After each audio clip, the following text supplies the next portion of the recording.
You know Nasty C, no? Yeah. So He's big in America now. Yeah. So he messaged Tyler and he asked Tyler to be on a song with her. Okay. So she said no 500. I think it was 500,000. I don't know. I'm Half not a exactly. Marvel feature. I know it was in that range. Anyway, the story was he told her like, yo, that's like a lot of money, man. Yeah. So she's like, that's a price. So the internet was split on like Nasty message had to say. I just asked like, what is your price? Because I thought you would come back and tell me I would do it for free because we're from the same area and whatever. You know, That would have been a banger.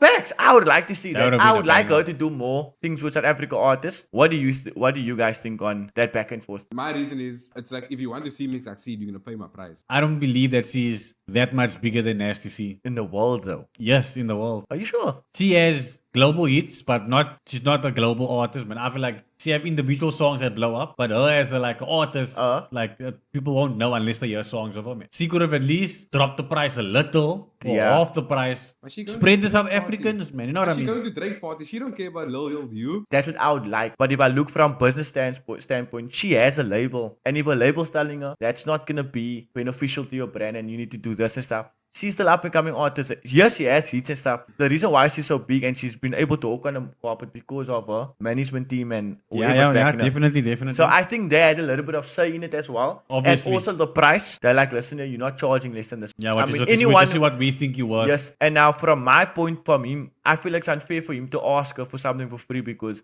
Free is crazy though. free is crazy though. I just said like half maybe or like a discount. Like that would make but sense not also. free though. But for him to go to another artist that is also trying, because I think if it was vice versa, I don't think he would have dropped his price for her. From both sides, I see it. Yeah. But I wish they can come to agreement because I would like that feature would go hard. It's like